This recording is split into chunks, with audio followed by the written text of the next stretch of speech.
Assalamualaikum warahmatullahi wabarakatuh. Salam hormat Bapak Ibu. Saya Uswatul Hasanah, mahasiswa dari LPTK Universitas Sultan Ageng Tirtayasa. NIM saya 2237218215. Hari ini saya akan mengambil video uji kinerja di SMP IT Arabuah kelas 8 pelajaran ilmu pengetahuan alam dengan materi sistem pencernaan pada manusia. Selamat menyaksikan. Assalamualaikum warahmatullahi wabarakatuh.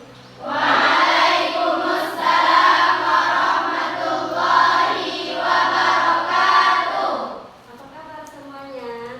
Alhamdulillah, luar biasa. Allahu Akbar. Alhamdulillah. Bismillahirrahmanirrahim.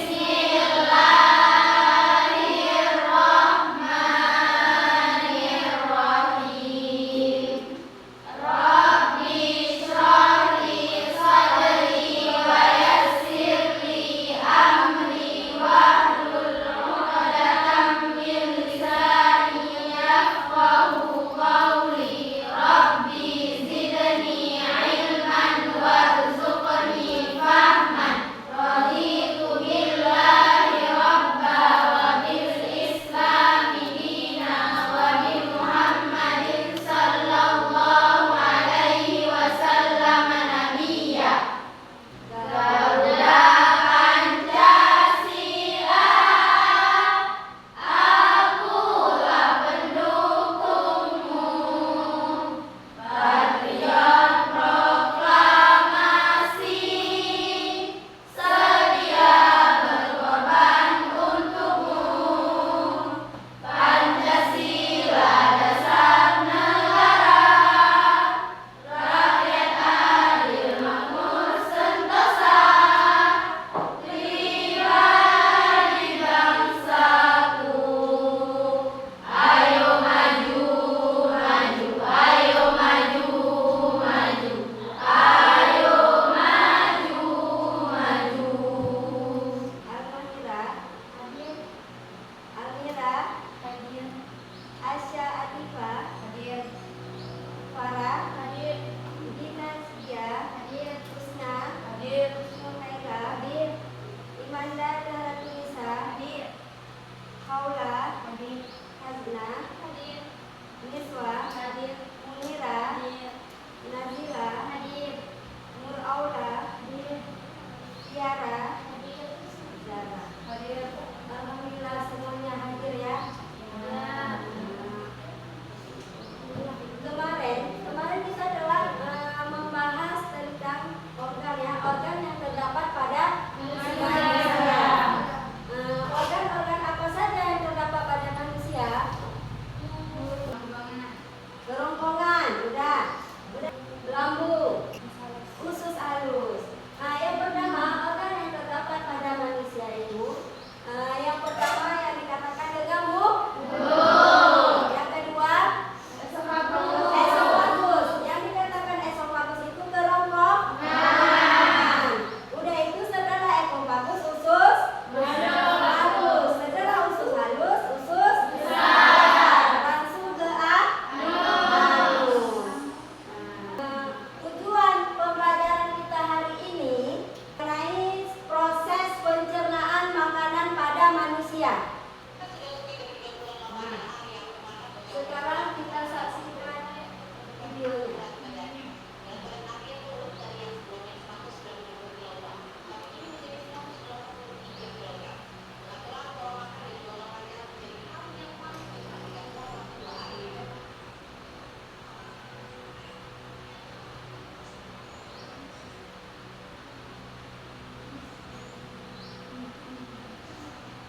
Udah saksikan apa yang terjadi yang sudah kalian saksikan?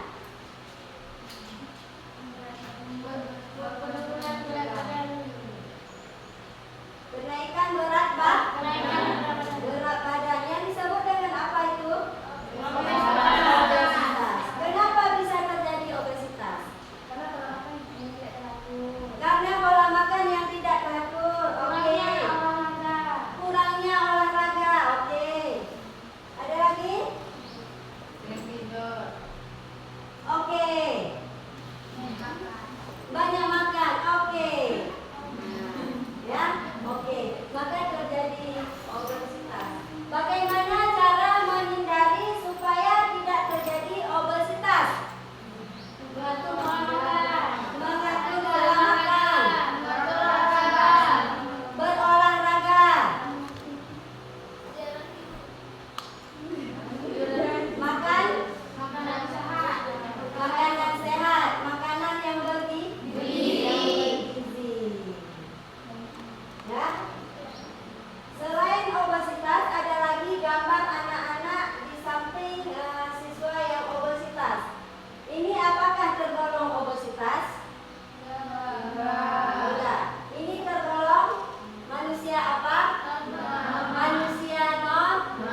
permukaan manusia.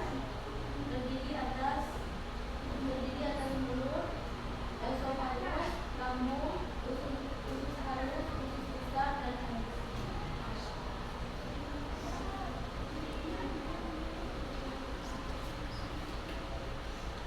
Proses pencernaan. Lidah. Lidah adalah sesuatu untuk merasa makanan, juga untuk membolak-balikkan makanan. 2. Esofagus. Esofagus adalah saluran yang memanjang dari bagian belakang rongga mulut sampai ke permukaan kerongkongan. 3. Lambung. Lambung memiliki asam klorida, enzim pepsin, dan enzim renin, berfungsi untuk membekukan juga menghaluskan makanan. Yang keempat, usus halus. Pada usus halus terdapat saluran yang berhubung dengan kantung kematu dan pankreas. Yang kelima, usus besar. Usus besar berfungsi mengatur kadar air pada sisa makanan. Sisa makanan yang tidak terpakai oleh tubuh beserta gas yang bergaul disebut tinja, feses, dan dikeluarkan melalui anus. Silakan nomor 1 menanggapinya. Sekian dari kami. Assalamualaikum warahmatullahi wabarakatuh. Waalaikumsalam warahmatullahi wabarakatuh.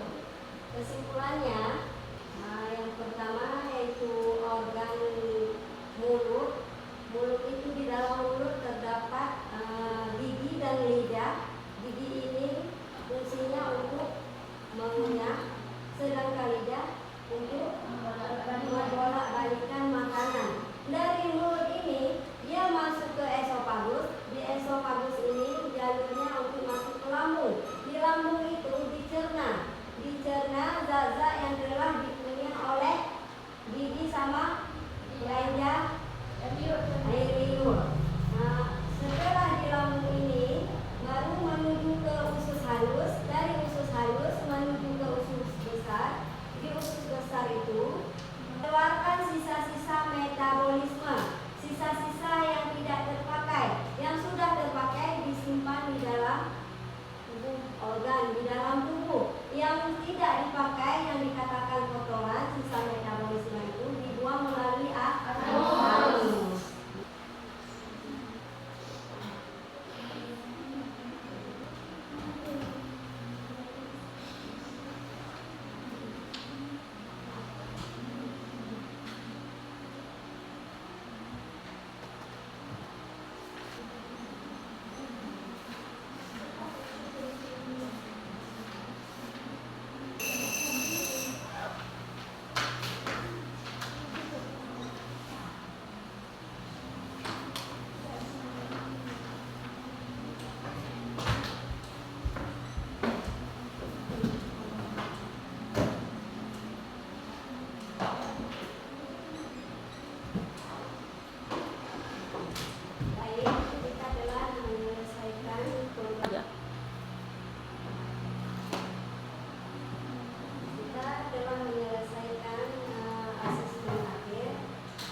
kalian senang ini, apabila kalian sedih ini, apabila kalian kecewa ini.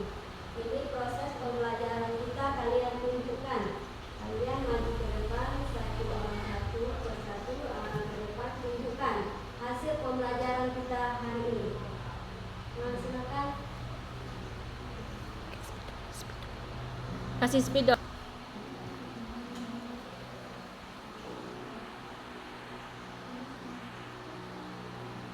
Ini senang, ini sedih, ini kecewa.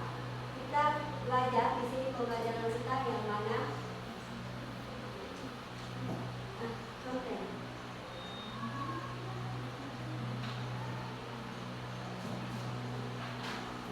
Silakan.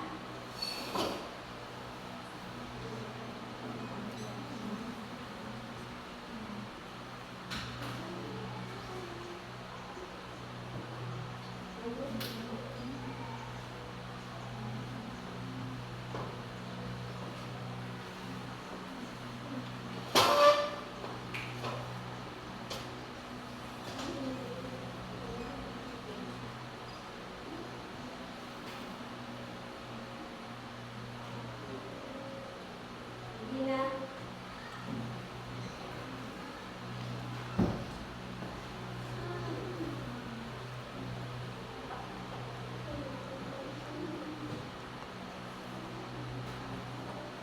Lanjut terus ya.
Untuk mengakhiri pembelajaran kita, kita menutup